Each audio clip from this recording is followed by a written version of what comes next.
Sekiriba kyataka mpaawo atali kyambala kyeribikira ennyama erigenda egwa. Sekiriba kyataka mpaawo atali kyambala ttaka lino lindika empalana andirinnye erinnye. Ttaka lino lindika empalana nabutono ŋŋanda lyamulya ne kayisiye kyeribikira ennyama erigenda egwa negendedde. Muyola muyola kyekiriba kyattaka mpaawo mpaawo bambi atali kyambala.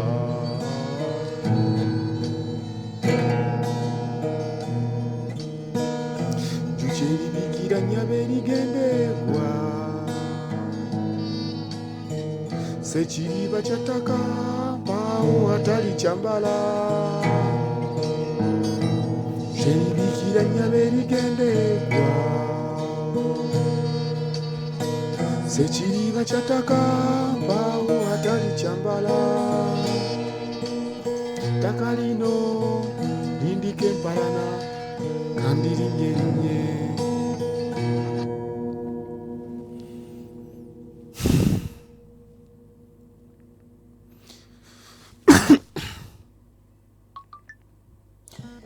Kale, a moment of silence ebadde yakuwaayo kaseera ako akatonotono eri omugenzi Alex Mukulu eyatuvudde ku maaso gye buvuddeko, era nga puroguramu y'olunaku olwaleero The Dark Side Politics tusazeewo tujjukire omugenzi era tweweeyo ne Mwami Julius Caesar Kyabeyi wamu nammwe abatulaba okwosaako okubeera nga mutugoberera. Kitalo nnyo nnyini ddala eri eggwanga Uganda, eri art industry, eri theatre, eri abayimbi, eri abazannyi b'akatemba, ba comedian na buli muntu yenna ng'oli mu arts industry. Kibi nnyo, enteekateeka za Mukama bwe zityo yagaba yajjawo. Julius Caesar, buulizaako ku batulaba. Abalabi ba Vic Exclusive mbalamusizza akawungeezi ka leero. Mwenna gye muli tuzero batumira naye eka miranga myereere. Naye tuli basanyufu nnyo okuba nti ku mukutu mwe kwemuli mukyasigaddewo nga weemuli mutuwuliriza n'okuba nti mutugoberera. Olunaku lw'omukaaga twaviibwako mukwano gwaffe, muganda waffe, mukulu waffe, muzeeyi waffe, munnakatemba munnaffe, muyimbi munnaffe yatuvaako ku lw'omukaaga ku myaka 72. Amannya ge Mwami Alex Mukulu, abasinga babadde tebamumanyi, aba generation eno okitegeera. Yeah. The biggest lie ever sold is that age creates wisdom. Time doesn't create wisdom.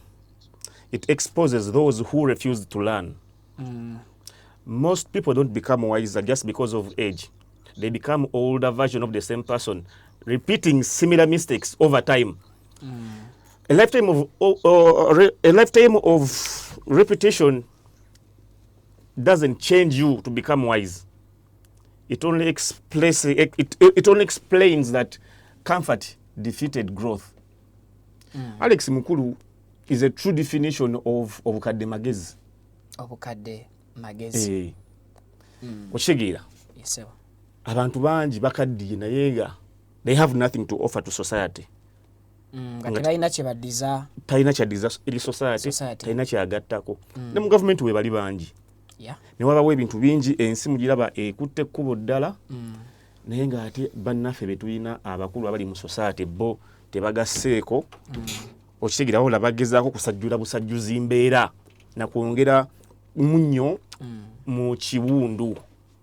Naye ng'ate bantu bakulu. Yes. Kyeki kyegambye nti the biggest lie ever sold to us is that age comes with wisdom. Ekirimba ekinene kye baali batuwadde oba kye baali batuguzizza kyekyokututegeeza oba okutugamba nti obukadde magezi. Okitegeera? Abantu abasinga tebafuna magezi lwakuba bakaddiye. Okitegeera?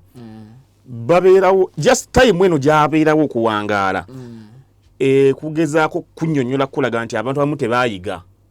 Mu kaseera kabeerawo. Mu kaseera kabaddewo naye kugamba nti Alex Mukulu has been a true description, a true evidence of obukadde magezi. Yabadde ekigambo oba yabadde omuntu omutuufu okunnyonnyola nti obukadde magezi. Kuba abadde agalina. Ng'agolesa. Bingi bye mumulabiddeko mu controversial statements ze mubadde nga mujjukira n'agamba atajja kwebaza President Museveni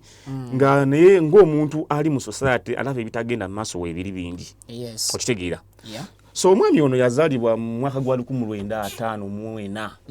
Dda nnyo nga tunafuna na bwetwaze bwaffe. So abadde alina bingi by'amanyi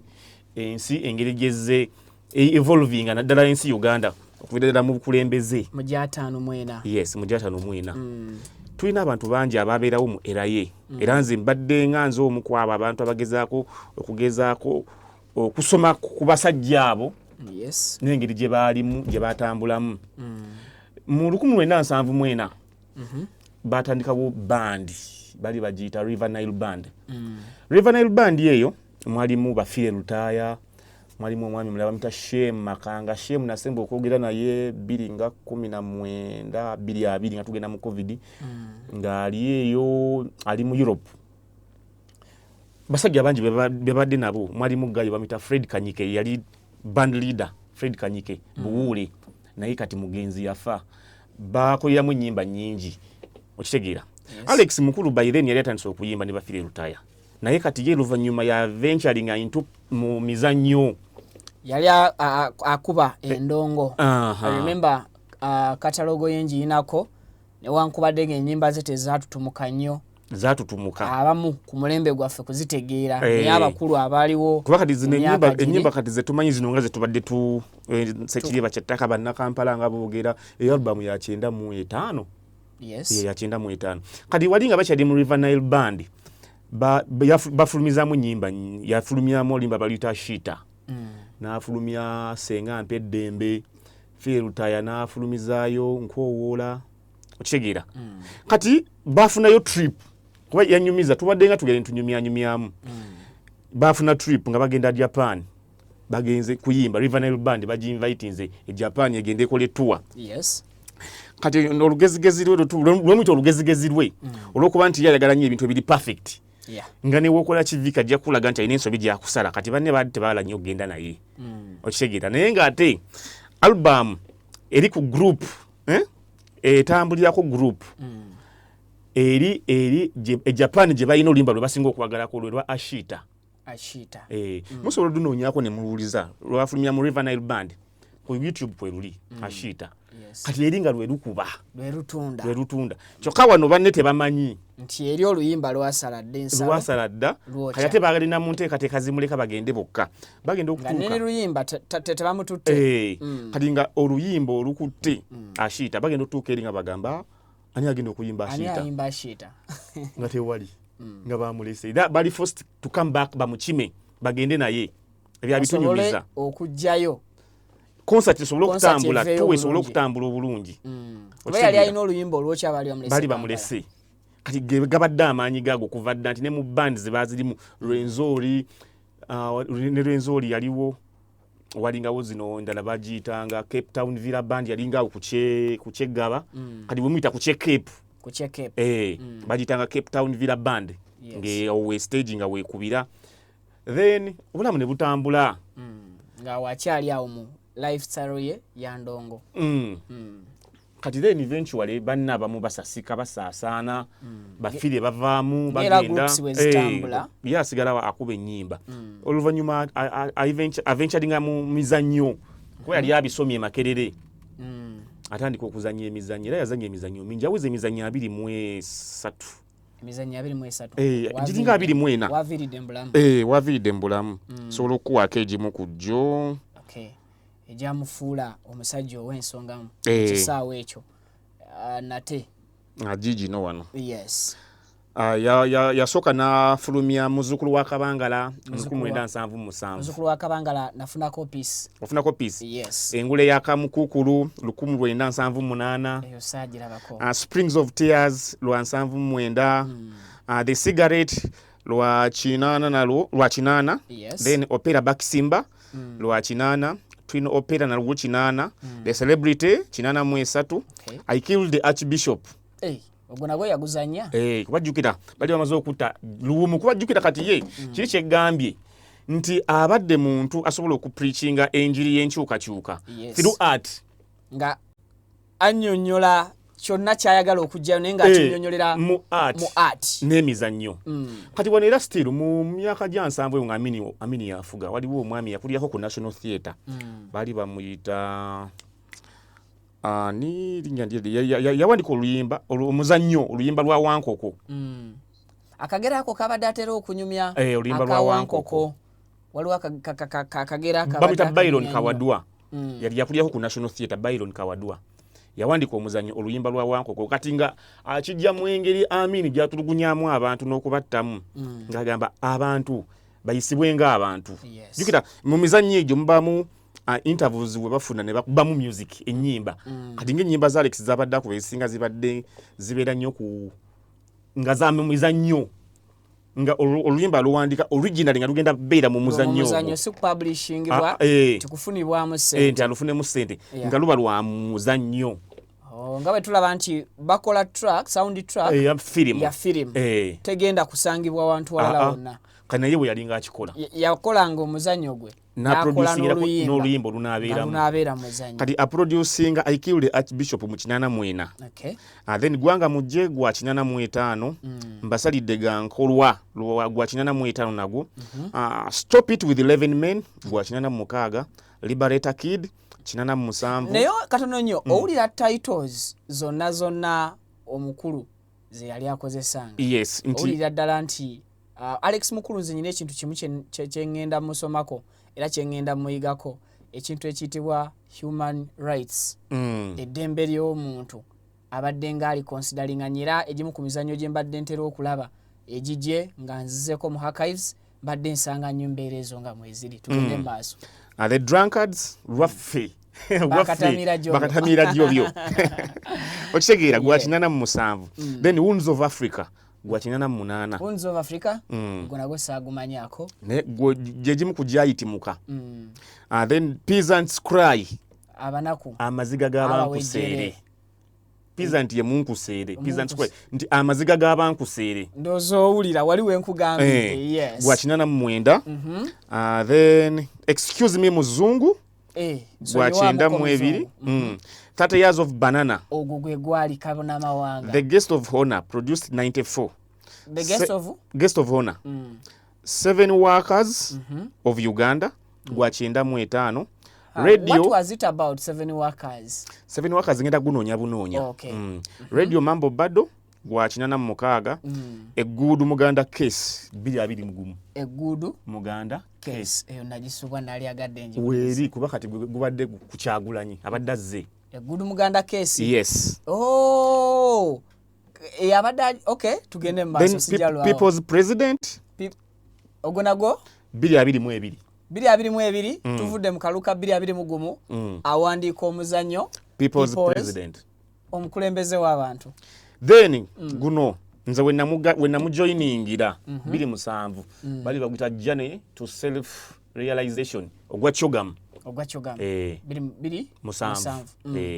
so kati wali muguli ogwasinga okuleeta ebbugumu ennyo n'okulaga nti mukugu nnyo mu katemba n'okuwandiika gwa 30 years of banana. 30 years of banana. Kuba kati twali tumaze tugenda kuweza myaka 3. Celebration ya independence ya 92 nga tuweze myaka 3 eja independence. I remember bwe nali badde ngusomako omuzannyo ogwo nalabanga n'omukulembeze w'eggwanga aliko essaawa zino yalimu naye teyategeera biki muzannyo gwe kyali kiraga bangi. President Museveni yali muzannyo yagulimu tuli ku dark side politics jukira ye program ya program the dark side politics bwe tujukira kati tusunsula emyaka 72 eja Alex Mukulu ejobulamu okosako n'emyaka kati 5 eja art ngali mu nsonga ze kati omuzannyo ogwo tusoke ku 30 years banana 30 years of banana nti n'abagenyi abakulu abaguliko tebategeera ne Mwai Museveni nnyini teyagutegeera paka nakati ati yagutegeera gututemere omuzannyo ogwo nze nakina twakizuza luvannyuma kuba tife twamubuuzako n'ebibuuzo kuba yalina ebifaananyi by'aba presidents be yateekamu aba Uganda naye nga tebalina matu. Pavini ajja kututeera yakazannyako tukayinako okitegeera nga tebalina matu naye nga batunudde kuba nali mwana muto ebifaananyi tubirina nga tebalina matu naye nga buli president amukubyemu kali baddenga kamani queen kakadole naye nga kajjirayo ddala ekifaananyi ekyobote n'ekiviiri kye ng'okiraba nga tebalina matu nga batunudde mabega oba baali batunudde maaso nzijukira ebifaananyi tubifuna nga bali maaso kati mwebifuna ffe ku stage twafuna kirala abaali bagulaba gye mwali mutunudde ne kamera zakapyalinga kirala kati nga waliwo akasajja akayina amatu naye nga katunudde eri ku lubaawo okitegeera kati omuzannyo we gutyo bwe guggwa nga bano bonna tebalina matu batunudde eri kano akasajja akalala akayina amatu katunudde walala n'atubuuza kitegeeza ki yabuuza audience nene yagibuuza kikye mutegedde lwaki ono yayina amatu ate atunudde eno abakulembeze endowooza obalabye kati nga ku bonna tekuli n'omu asobola kuddamu kibuuzo ekyo yateekawo balibo tebalina matu nga batunudde walala n'ateekawo ne ssente kuba omuzannyo gwa tuwa yaagwo ebbanga lyonna nga bagulaga ku National Theatre ne mudda n'ateekawo ssente ananyonnyola kino lwaki bano tebalina matu ate batunudde eno ono alina amatu naye atunudde eri nekibalema then eventually yabagamba ono alina amatu lwansonga akyayiga akyali ku lubaawo okitegeera Museveni akyayiga ekitemesezaako bano bannaamatu we butawulira wanaaba tawulira naye akaseera kajja kutuuka nga takyalina amatu bagateme ate nga naye atunudde eri kitegeeza nga naye avuddewo bano bali mu position eraga nti baavaawo batunudde namu direction ndala nti ajja kutuuka nga wanaaba talina matu ajja kuba takyaliwo kati President Museveni simanyi oba amatu agayina yalaba naye teyategeera bakuba bukubi mu ngalo omuzannyo gutuse ku climax kati oyo ye mugenzi gwe tubadde naye nti asobola okukola ekintu mu music tulina abantu be tubadde nabo balina amakusike nga mugategeera luvannyuma nga avuddewo amakulu naye ne bagakusika kati nga basudde amani basudde nti music we tebamutegeera bali ku mulembe guli banyulwanga bunyumu naye kati music we akola amakulu mukana akaseera neera ne mu generation eno ojja kusanga omuntu omubuuza amakulu ga Basi Dunia atankane oyo nga abaako kizibu ojja kusanga omuntu atankana oluyimba lwa Dole y'omwana so n'olwekyo yakola ebintu bingi tukoze kana akantu kolaba akakando jukira nga yomu kubaleta basoko kuleta akabonero kano akoye ku celebrating omuntu akoze ebirungi yasooka kikola ku fire bongole Lutaaya okumujjukira mu nkola eno gibalaba bakuŋŋaana ku Sheraton we yali asulaawo n'amobilizing abantu bonna baagala okujjukira ku fire Lutaaya bajje nga balina kando ng'eyaka kabonero k'amaanyi nnyo okitegeera ne bajja ku Sheraton yali ali mu kulaunchinga album ya Alone and Frightened oluyimba lwa Sirimu album ya dedicating mu kulwanyisa Sirimu n'omugenzi Samson Kiseka yaliwo nga prime minister beba gracing omukolo so mbadde following nnyo abami bano omukulu gwabwe gwe balese mu art industry bonna Fire Lutaaya Alex Mukulu waliwo omwami ono yakafa juzi mu covid bamuyita nayogeranga nnyo naye nga njatuddemu tubeeko kye tukola aliwa yena bamuyita Sami Kasule yabeeranga Sweden naye nga weeno bunamwaya nga gyabeera naye nga bwakira okudda n'akomawo okutera okunyumyanyumyamu nga yala kuddamu ku revivinga band gye balina kuba batuuka mu Sweden ne bafiire lutaaya balina omwami Hope Mukasa ndowooza Hope Mukasa abasinga mumumanyi babeereyo ne bakola band bali bagiyita miti mito kati mu luzungu bagiyita Savannah band nga bali mu Sweden ne balonda fire abeere band leader waabwe so waaka mungi nnyo ali awo gwe tutaafuna mukisa kuwulira naddala ffe abato weebale nnyo kati nalegezaako bikompiringa byonna era nalingira tukole gundi documentary namba bintu byonna bye nakuŋŋanya ku baami abo naliwo n'omukyalo omulala bamuyita Diana Babirye Ssemwogerere abeera Canada fire lutaaya gwe yayimbamu akayimba ka Diana yampa story how the song came into life okitegeera so Alex ya directinga documentary ya fire lutaaya gye mulaba yetambula ennyo ng'alina alwadde siri y'okulwala siri Alex Mukulu yagidirectinga omusajja ng'abadde abadde musajja ng'akola ebintu biyitirivu nnyo okitegeera kati gavumenti yo teyasobola kumu appreciatinga naye here and there alina byetaakola naye nga naye yamusponsoringa ku bintu ebimu kati nga eyo deal ya Chogam bagimuwa yalinga expensive nnyo bayira y'omu ku bantu abateeka art okuba nti alinnya akasente nti omuntu akola ati alina okufuna sente empitirivu ezegasa yasabanga sente empitirivu ezigenda mu kawumbi project eyo okola project eyo ya 2007 journey to self realization Queen we yajira wano then awo mu 2012 nawulira nga anyumya story yo Queen we yajira wano nengamba wow this is Alex Mukulu indeed omukadde magezi mu 2012 twalina Uganda at 50 years of independence era ne bamuwa project abenga asobola okukola omuzannyo ku ceremony eyo era ne tubaako part of it then ebirala ebyaddaka 2014 balina project era gye baleese nga baagala bakyuse national anthem bagikyuse yabagamba terunyuma oluyimba lubbowa o Uganda nti Rubowa ng'awulira lubulamu ebivuga si bivuga as such omudigido ne meaning ndowooza kuba kati okusinziira ku nsingere gye evolvinze myalaba nga waliwo ate kati ebirina okwongerwa mu Uganda eno oluyimba lwe tuyimba Buganda bwe yatutereereza mu kitiibwa kya Buganda nga Buganda bwe yatereezezza olwayo kati naye yafuna ekyo ekirowoozo tukyuse oluyimba lw'eggwanga tubeeko bye tutereeza project ne bagisekondinga abali mu gavumenti then ate oluvannyuma liwo abagirinnyamu eggere ne bagiremesa nekoma naye twali tumaze okurehearsinga like for 4 months kuba rehearsals ze nga mugenda okuproducinga ekintu zalinga z'amaanyi nga mutwala emyezi kumpi 6 baŋŋambye nti yabeeranga smart disciplined and nga bw'aba alina kyateeseteese ne bw'oleeta Katonda okukikyusa tekikyuka ate nga asasula yali musasuzi okitegeera so ye mwami gwe tufiiriddwa oyo bannayuganda bannaffe mwenna abategeera art kuba kati art industry efunyemu ebizibu bingi evaamu efuna amalibu mangi abantu bakyagenda mu theatre efunye competitor nti kati more entertainment avenues nyingi stand up comedy bitwalise serie ebiri disciplined abantu ba interactinga nnyo n'amasimu gaabwe okusinga nabeera ku TikTok naye luli twafunanga obudde noga weekend nogenda mu theatre Alex alinayo production okitegeera Katolo wa alinayo production ba Afri Talent balina production kati art ne theatre bigenda nga olaba kande eno nti egenda ekendeera kibi nnyo kibi ddala so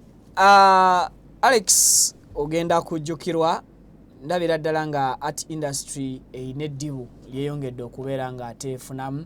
okumanya abadde musajja wanjawulo olunaku lwe tusazeewo okubeera nga tumuwa amakula gano mu kusiima n'okujjukira ebirungi n'emirimu gy'akoze n'akakuba ebweru okawulira katonyeseza maanyi ekyo nno kye kimu ku biraga nti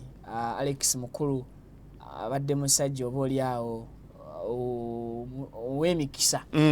nawuliddeko ku sitole ye ne Pastor Robert Kayanja butya bwe bajja sitole eyo sitole yabadde nyuvu nnyo anyways ndoza nja kufunayo omuntu omu gende maaso n'okubeera nga anyinyonyola sitole eyo naye nga sitole nagiwulidde Alex musajja mulo yasooka kulokoka obulokolo obwo in fact yatunyumiza gundi yamulokola yasabiranga nnyawe wa awo ku Nfudu Namutebi yali ng'akyali awo kati mu 2014 awo still Namutebi yajaggulawo church yene empya eyo block gye yazimba ekizimbe kye yazimba Alex n'atulya nawe mujje tugende mumperekereko yali alina okusupervising omuzannyo gwe bali bagenda okuzannya nga baggulawo church kwaya ya church yalina omuzannyo gwe bali bakoze gwe bagenda kati nga omanyi church zibaamu choirs bano bazannya mizannyo bano baki kati nga ya directing omuzannyo gwabwe n'atuyita abadde muntu nga muyita okusala empaka ez'enjawulo tuyambeko wano ne wano yamututumula nnyo kati kulu yankubira esimu n'agamba beetaaga mujje tugende mumperekereko ewa Namutebi muganda we amuyita muganda we kuba bwe baasabiranga nga bakyali ku Nfudu jjukira naye abadde asulawo waggulu awo mu maaso ga CBS ne tugenda ne baggulawo church nga weetuli memories nnyingi nnyo owa Miracle Center Church ye ani Makumbi no waneeno Rubaga Kayanja yes yo musumba Kayanja ye story eyo lumundo ozanja kufuna nga mazo gisomako bulungi oba nfuna omuntu anagitunyumiza story eyo omusajja olwalero ye yali badde musumba Kayanja olunaku lwe balokoka ye lwalokoka ayina omuzungu mukwano gwe eyamulokola then Pastor Kayanja ye already yasangibwa musumba kakati omuzungu oyo yayagala nnyo Alex Mukulu bwe yatuuka wano ye yamwatuza obulokozi okubeera omulokole ate nga Alex amanyi oluzungu kati nga Alex ye translator ekivulu oba crusade ye yali yamaanyi yateekebwawo Rugogo Cricket Oval then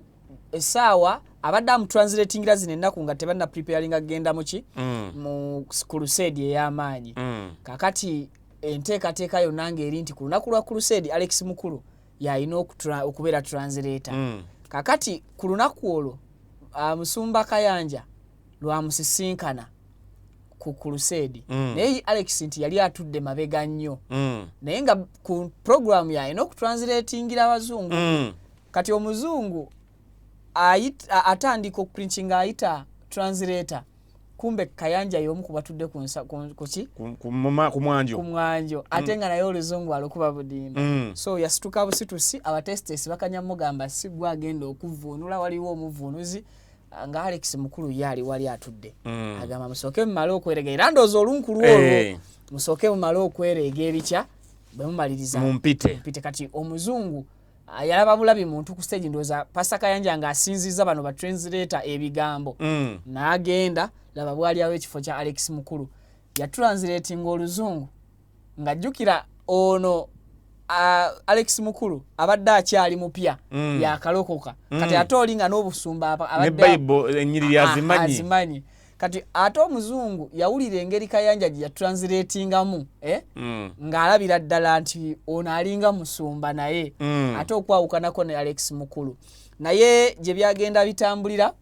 crusade ndoza amala ennaku nga 3 nga Kayanja yakola ki yazze ku mutto yali mu kutranslatinga kakati ekisumuluzo kye bagamba mbu ekijja Pastor Kayanja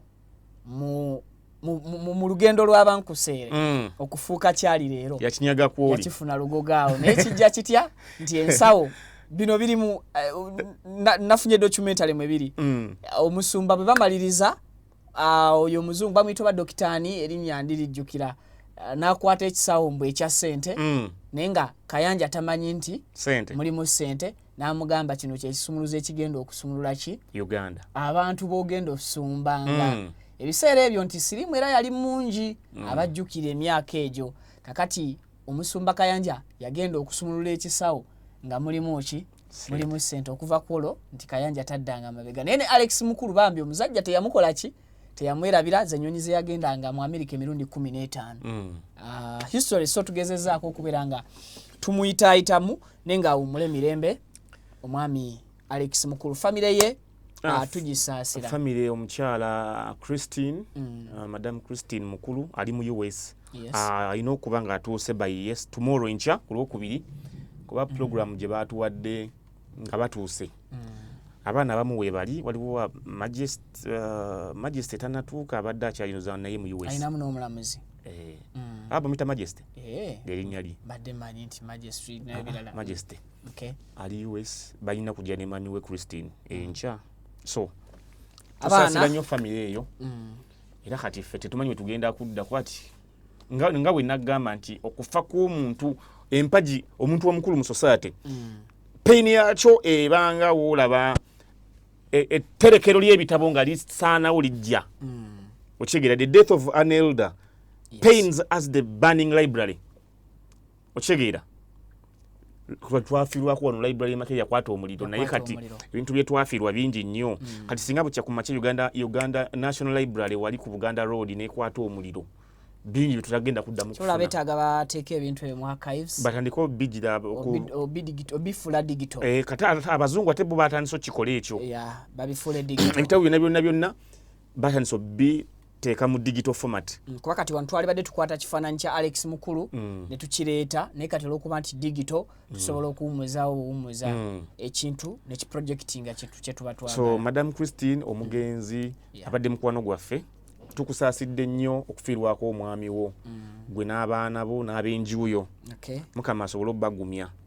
muyite mu mayengo gonna ge mugenda oyitamu kuba ebya famire obimanyi mujja kutuuka wano bakayane ate ono ate kino kyaffe ate ennyumba ate biki so tusaba Mukama byonna bibayiseemu. Kale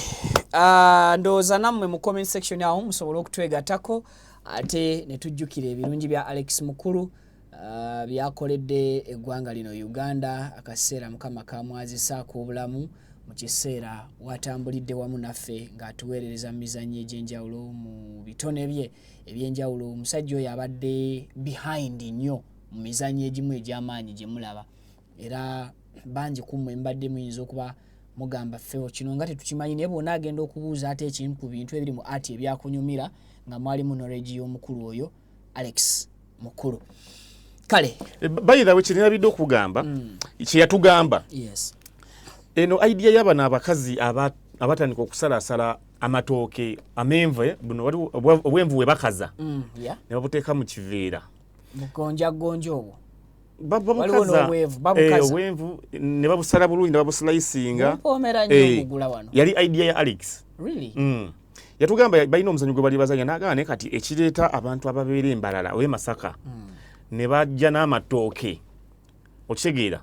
n'oleeta amatooke n'ebikolokomba n'ebikuta oddugaze Kampala lwaki temuwaata amatooke ago ne mugaleeta nga mawaate dani okutuddugaliza eno ekibuga kuba n'abagagula eno era bagenda gakozesa mu ngeri nga gawuddwako ekikuta n'atugamba nze ebintu byemukole ng'Abafirika bitwewuunyisa nti mumala nnyo obudde bungi omuntu agenda n'afumba emmere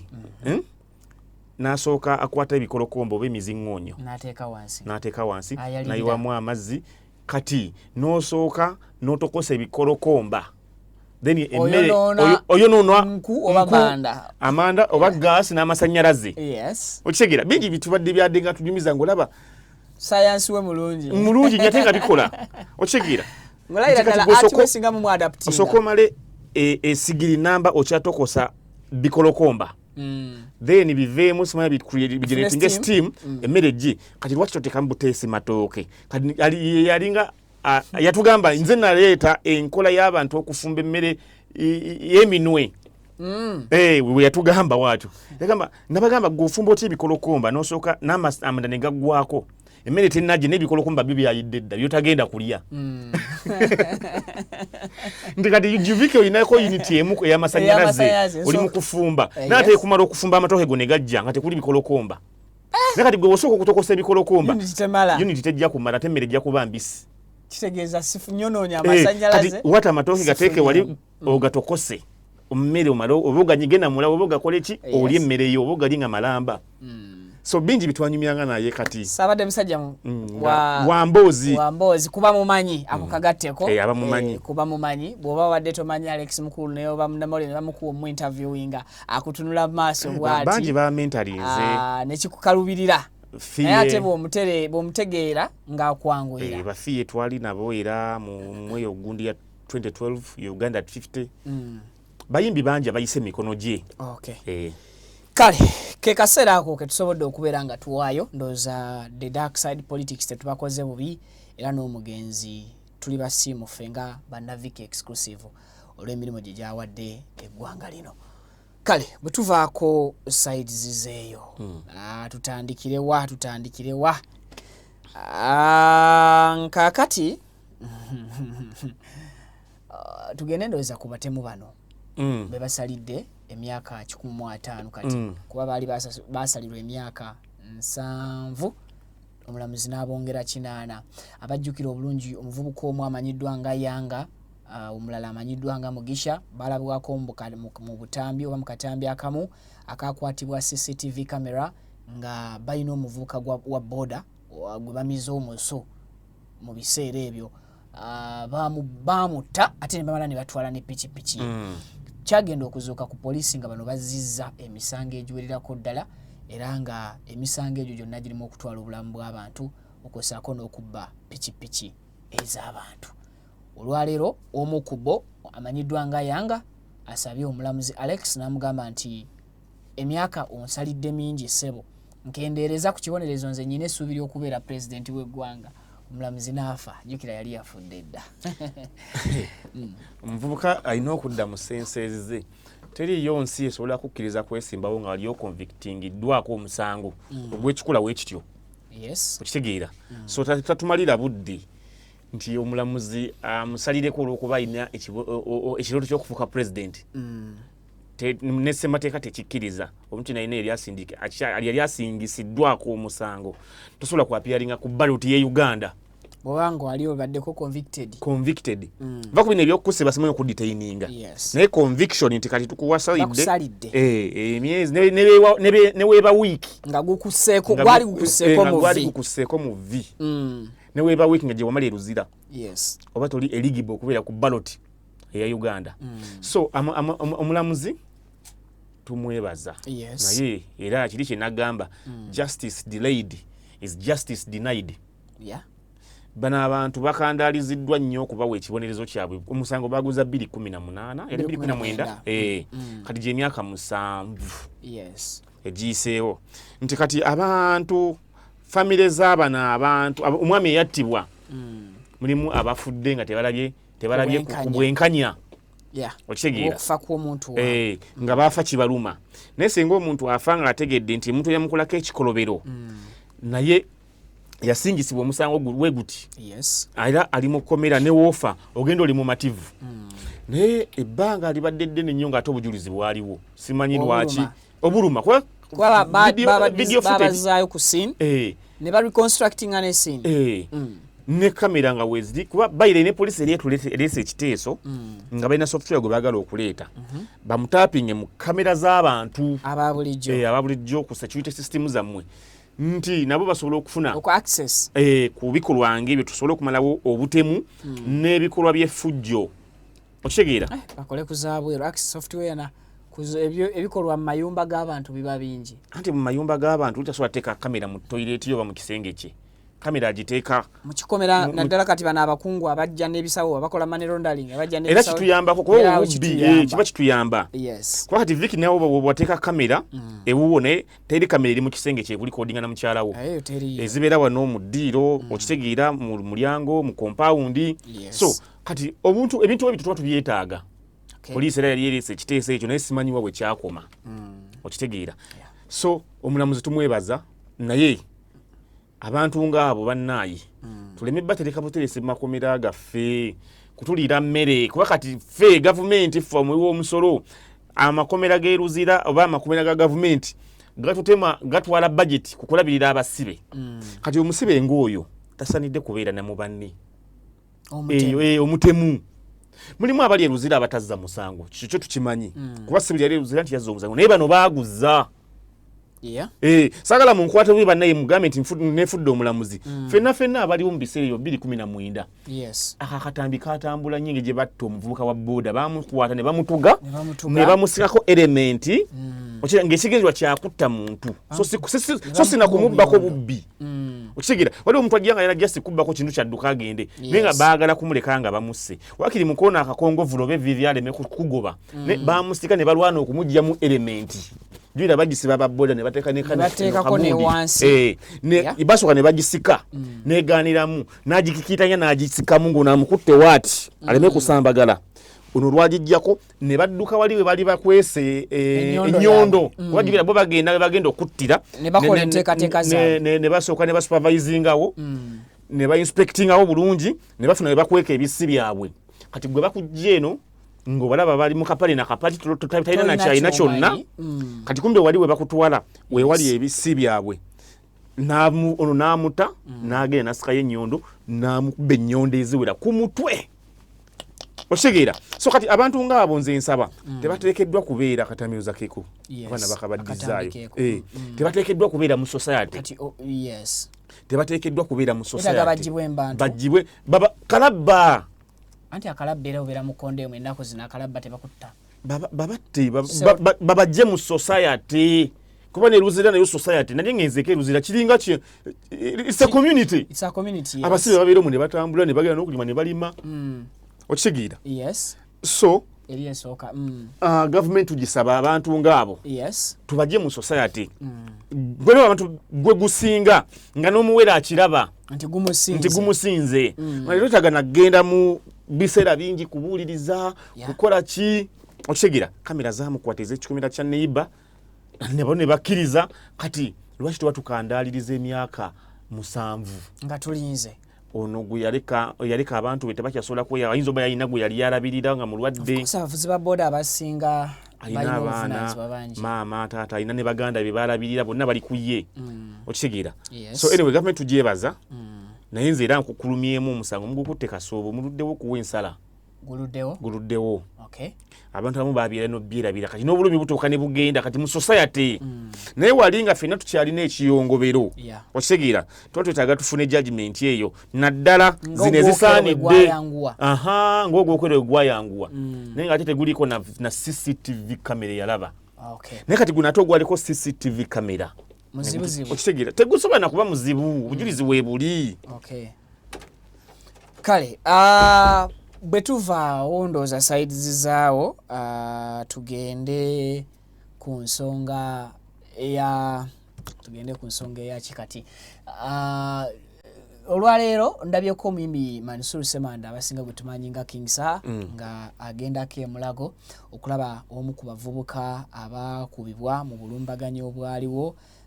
bebyokwerinda bwe baali bagezaako okukwata King Sir ekivulu kyeyo kyali tekinnaba kubeerayo kakati omuvubuka oyo kigambibwa nti mbu yakubibwa amasasi kugulu era okugulu okwo kwasesebbukanyo essaawa zino kwetaaga kubeera nga kuteekebwamu byuma Mansur Semanda oba King Sir alabiddwako nga alina omu ku b'ebyokwerinda gwasongamu olunwe ng'agamba nti kino kivunaanyizibwa ku ye era aleese asasudde mu ddwaliro emulago $1.5 okusobola okulaba nti obulamu bw'omwana ono babuteekakokko engeri y'obuwumbiriro yesebo ebikolwa ebiti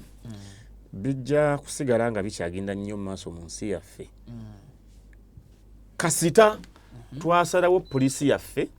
tugifuule y'abakifeesi tugifuule y'abakifeesi okimanyi gavumenti enavayo okuwa statement ku eyo incident kebere poliisi kagabeere amagye naye nga twalaba abasajja nga bambadde engoye ezaleeya nga bakutte emigemera wala tetumanyi bakolya kitongole ki okitegeera naye nga balina emmundu gavumenti tubasaba n'obuwombeefu mulowooze nnyo ku kufa ku bannansi dani okuba eliminating okubajjawo kuba luli nagamba omuntu ebanga woolaba ente eri gavumenti nti viki gyokoma okuba nga oli mulamu gavumenti gyekoma okukama enfunamu nnyo ng'oli mulamu nga weekolerera kuba mbanjiwa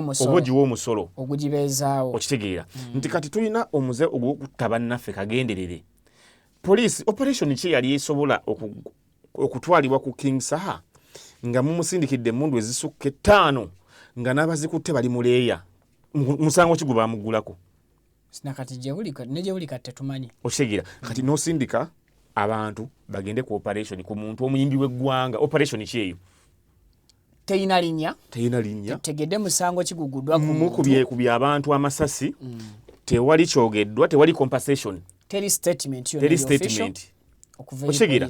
poliisi obuntu bulamu bwaddawa okitegera tubadde nga wano nga tuba n'okwekalakaasa emabegako naye nga bajja riot police ejja n'ebintu bya mirundi ng'ena nga ejja ne batoon bajja ne tear gas bajja ne rubber bullets ebyo nate kuli kitta muntu ne bajja nga bambadde gears zaabwe zino kuba bakimanyi bagenda mu skafo tebagenda kuttingana n'abantu naye bagenda just kusikanganamu bo ne bajja nga balina ebigilasi byabwe ebyo ne bino bibode ama bye bambadde nti ne wobozoba kuba kati crowds ezimu zisobola okuba nga ziri violent nga jja kubuka kuba omusirikale omugere kati omusirikale ajja ayambadde oguntu gwe bajja kasuka ejjinja ejjinja tirijja kutta musirikale ajja yambadde element ye ku mutwe ng'akutte n'ekigundi kiglass kye nga kikulaga nti twetaaga bano abantu mu nsi zonna ze tulaba teriiyo nsi egenda mu beekalakaasa ensi ezirina democracy na live blitz mugenze kutta bantu okitegeera ku nsonga entono kati mugenda mutya n'amasasi live ammunition mu bantu nga King Saha na wakaawe we mu mulumbye okitegeera kuba bagamba bamusalako eweekyanja mu maka ge nga mugenze n'abasirikale oba batemu teryamanyi tewali statement eri official yafulumiziddwa kuva mu bitongole bikuuma ddembe ku incident ey'abaana abaafa abakubwa amasasi rather omwana abendi mumenya amagulu asobola okufuuka permanently lame nafuna obulemu obwolubeerera basologa tugenda kusalako ebyuma tubitaddemu biganye balina okusalako abavubuka b'abannammwe abato bemutuusa ku ebyo kiki poliisi IGP tonavayo kwogera omwogezi wa poliisi naye tanavayo okukola statement n'emu naye nga oyo omwana kati mumutidde future ne famire ye ebadde emubeerako yabadde asurviving sa naye omugiresaawo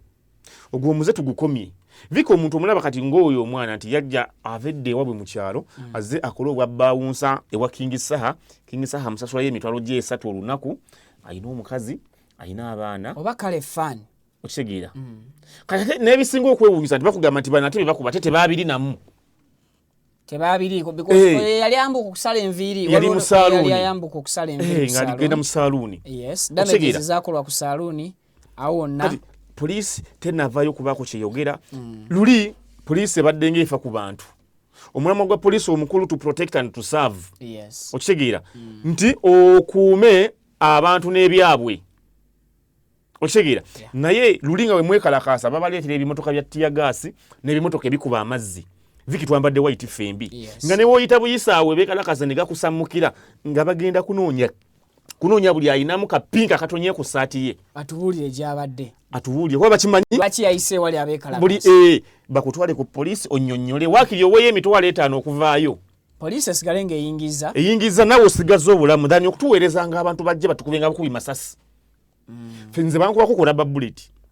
baali bagikubyeko biseera bya 26 oba nalina mu senior 3 26 yali 25 nali mu senior 2 okwekalakaasa kwa Besigye yali Besigye twali tugenda mu kalulu ka 26 kati Besigye amala okudda ng'avudde South Africa gye yali agenze mu exile akomawo yakolaawo oba yali ayita mu kibuga awo ku mini price awo kati ffe twali tutolose ku ssomero twali tutolose tuzze tukube sakala obaawo kati nga either evening hours lesson yeddamu togyagala physics tomwagala okitegeera tikyabayisa bubi muddamu oba simanya luswayiri muddamu French nga mutoloka ne mujja mukole window shopping ngoyita ku maduuka n'otunula mulimu amasimu mulimu engatto n'ogenda kuddala n'omala obudde paka sawa 10 n'odda ewaka kati akavuyo kansanga awo Besigye awo ku mini price bamukwate ne bakuba tiyagaasi rubber bullets yankwata n'enkuba mu kisambi okitegeera so poliisi bingi byesobola okukozesa okugumbulula abantu abatali batemu kuba bano abantu si batemu nti mugenze kwambalagana n'abayeekera muyina kujja nabisi bajja n'ebiso nogamba nagalo poliisi muzze n'ebiso by'abakomando mu bantu ba bulijjo bazze bambalidde ddala ng'abagenda mu lutalo olabira ddala abasajja beeteeseteese ekimala okitegeera tukyuseemu kuba bano bannaffe bannayuganda bannaffe betukola bino ojja kikola omwana ng'ate tomanyi nti mwana wa comrade munno oba mwana wa muganda wo gwoliko kuba kati ennaku zino eŋŋanda zaafuuka nzibu tetukyakyala Kampala omuntu akubeera okitegera naye nga mwesanga mu nnyimbe yes osanga Viki ku lubega Viki nti kiki munayi naye baganda bo baabano nga yazaala dda abaana abakwenkana oba abaana abenkana batabani bange kati bwe baba bagenda okukola ensobi abaana beesange eyo batandika okumya emboozi nga tebamanyi tebaluganda kati ogenda omukuba essasi omumenya okugulu batandika okuyita mu kyalo nti munaye tulinayo omulwadde ogenda okutula nga omwana gwe wakuba essasi so tubeeremu ak'obuntu ebikozesebwa bingi ate poliisi tubisasulira tusasula omusolo ne batugamba bagenda gula tiyagaasi nate ne bawulira nga bakugamba baleesa ali expired noleeta tiyagaasi mu bannayuganda banno ali expired ng'afuuse butwa ng'ayiseeko ne batugamba zino zaakugula bikozesebwa byaba riot police abakwasaganya okwekalakaasa obwegugungo nti giya zaabwe zirina okubaawo okitegeera batuuni bazeetaaga zibaweddeko ne si masasi okitegeera obuzibu bwe twafuna ndowooza kutandika kwekolera amasasi wano Nakasongola luli bwe twalinga tukyagajja ebweru ndowooza baalaba nga gabasala nga gabasagamba rubber bullet ya layisi then live bullet ya bbeeyi katulete ku rubber kuba n'abantu baffe tubeetaaga naye twatandika ogeekolera Nakasongola mangi buli omusirikale bamwe amagazini 6 ne Museveni yakyewaniramu awo nti bano bagamba samanya abasirikale balina emmundu emwe mulimu amasasi 3 nakugamba buli musirikale alina emmundu emu ate tumuweerako magazini 10 buli magazini erimu amasasi 30 ge masasi 3 kitegeeza buli musirikale asobola okutta bannayuganda 3 olabira ddala atuwe nga batuwaddeyo tulowooze ku bannayuganda bannaffe bannaayi kyejja okusaba poliisi mubeeko statement gye mukolera famire z'abaana abo tuleme kirekera King Saha yekka kale kakati Ajati Namyalo olwaleero atulise n'akaaba mu kusabira Maama Janet Kataha Museveni olw'ebigambo ebingi ebibadde byogerwa ku mutimbagano nga bamubika yeebazizza ne Katonda okubanga yamuwonyeza era n'amusabira okumuwangaaza n'asaba ne bannayuganda abalina emitima emirungi bongera okusabira Maama Janet Kataha yesebo Namyalo ki ekimukabya amaziga ajjukidde ebigambo ebingi bannayuganda bye bazze boogera ku maama nga bamubika n'okumubika abaana bazaala tebasobola kaaba ne bba bwe tannakaaba nali awo nendaba mwami Ssemujju ng'agamba President Museveni yafiirwa maama we okitegeera naye nga Museveni takaaba nga ne bazzukulu be bannatacha tebakaaba muhozi nga bonna balinomu bintu babitambuzanga ebya bulijjo ne bafiiriddwa omuntu waabwe naye n'atugamba Nnyombi Tembo minisita akulya kati UCC nti yakaaba amaziga najja n'eminyira minisita ayinza okuba maama yali ategeeza yatugamba nti kati ye yali abala kifo kuba bali yali amaze okutegeera nti mu cabinet waluli shafu naye nga yetadda kati ng'alina okukaaba ennyo atadde wali Museveni wamulabira amulabe nti akaabye anyoleddwa nnyo omanyi omuntu okaabira omufu atali bwe najja n'otuuka n'okujja eminyira bakuyita kusowotoka nasowotoka mu nsonyiwe nga akikola ate waite wali omukulu waka naye nga bannyini mufu bali nomo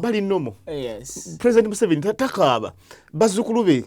bamaama tebakaaba bajeneti bamuhoozi sali musale bonna tewali n'omu nga ne taata kuba taata yafa luvannyuma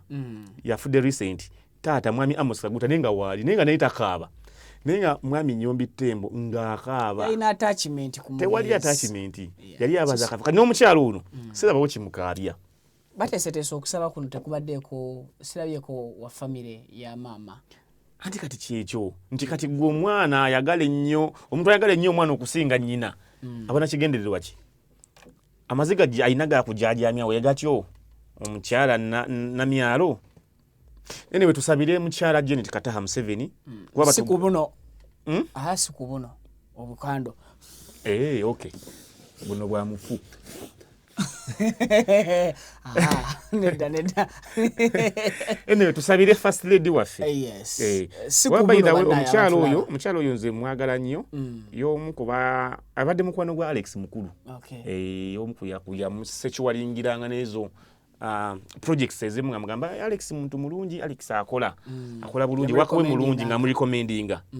So nange musabira omukyalo oyo bambi asobole okuvunuka embeera gyalimu ey'obulwadde n'obukosefu. Kale tuzikiza olw'ekigambo ky'okozeseza tukyetonda bwekibanga waliwo abakifunye obubi. Tukando tuzizikiziza temugamba tubadde tuli ku ekyo omulamu abalabye video gye yatandikidde guli ku Alex Mukulu era sigenda kusukkakaawo munzikirize mbasibule sibula abatulaba ssebo ku kitangaala ekitono kino gondeetedde okufuuwa kando abalabi ba Vic exclusive bana tubebaza nnyo twebaza gye mwatandikidde yonna. Yes. Video eno osobola gikomentingako kyoyagala twogereko oba wetuwabuye n'otuwabula kuba tukkiriza okusharinga amagezi musobola otuwabulamu nammwe kuba sifefeka abasembayo okumanya. Naawe osobola okubayo ng'oli mumanyi naye nga oli wala naffe. Osobola tuyambaawo n'otukolektinga mwe tuba tukoze ensobi. Betunyiizizza tubeetondedde mutusonyiwe. Ako kakulu nnyo. Kale, Julius Zachabeyi gwentambula naye buli lunaku lwa Monday program Budget the Dark Side Politics tutematema ensonga era tufuba okulaba nti tuvaako amaaso wegakoma ne tugenda gye tuyita ebuziba. Nze Vicky mu byuma wabaddeyo Pavin ndooza namugereka atakuumira mpeera abansinkanye mu updates ziddako mubeere bulungi mweraba.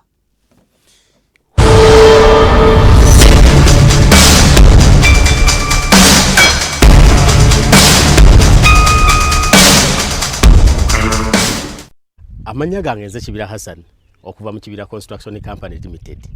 Tutunda amataka, tuzimba amayumba, tuddaabiriza amayumba, renovation tugikola, tusima amazzi. Ffe aba Kibira Construction Company Limited tutunda amataka ag'ebyapa, ag'endagaano ku makubo ag'enjawulo okugeza Hoima Road, Bombo Road, Masaka Road, Mityana Road.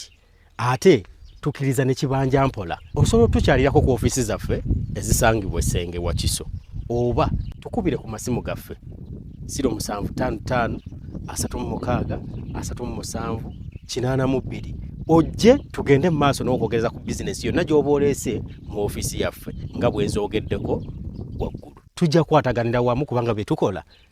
tubikola nga biri mu kubogolokofu. Buli kimu ekigwa mu construction company tukikola. Bw'oba olina ky'oyagala okwebuuza era tukyalireko ffe ba Kibira tukubire buli kimu tusobola okukimala. Ntuusa omukisa okubabuuzaako nti assalamu alaikum wa rahmatullahi wa barakatuh. Aba QYT Healthcare Traditional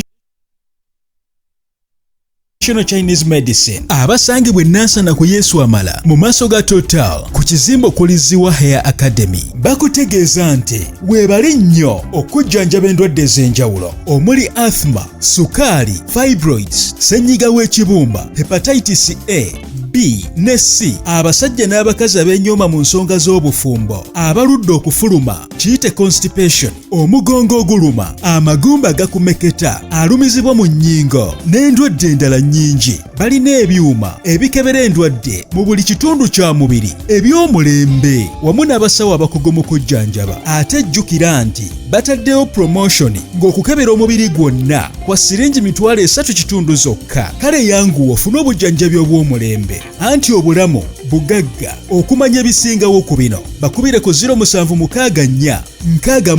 61 36 Assalamu alaikum wa rahmatullah. Abaddu ba Allah n'abazaana be abasiraamu n'abatali basiraamu mbazigirira omuddu wa Allah Kakensa Professor mu kulombeddwa ku buli nsonga zonna. Ono si mulala Haji Najibu basajja baka. Ono alumba edduwa ezitebenkeza obufumbo, edduwa ezikuwa obwenkanya nga wanyagibwako ebibyo oba nga waferebwa, edduwa ezigulawo enzigi erimu abaagala okugenda ku byeyo n'obeyuka mu nsi eno. Mmwe abali ku byeyo abaagala empapula z'obutuuze edduwa weeziri, edduwa ku ndwadde, edduwa ezikuuma ekintu kyo, edduwa ezikuba abalabe, edduwa ezikuba abalogo, mmenye kindeke ki na buli dduwa yonna gye baweetaze. Ate nno ku buli nsonga